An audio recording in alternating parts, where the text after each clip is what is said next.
ഒന്നാമത്തെ വാർത്തയിലേക്ക്. KPCC അധ്യക്ഷൻ കെ സുധാകരനെതിരെ അന്ധവിശ്വാസ പ്രയോഗമായ കൂടോത്രം എന്ന് ആരോപണം. സുധാകരന്റെ കണ്ണൂരിലെ വീട്ടിൽ നിന്നാണ് കൂടോത്രം നടത്തിയ രൂപവും തകിടും കണ്ടെടുത്തത്.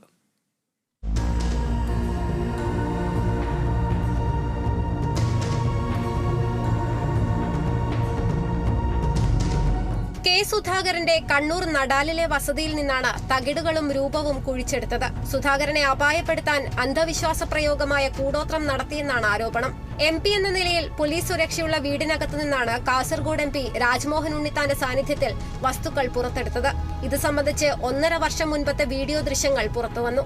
സംഭവത്തിന് പിന്നാലെ ശാരീരിക അസ്വസ്ഥതകൾ നേരിട്ടതായും ഉയിരുപോകാതിരുന്നത് ഭാഗ്യമെന്നുമുള്ള സുധാകരന്റെ ശബ്ദ സംഭാഷണവും ദൃശ്യങ്ങളിൽ വ്യക്തമാണ്.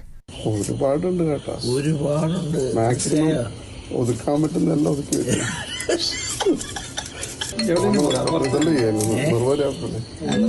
ഒഴിഞ്ഞു പോലൊന്നും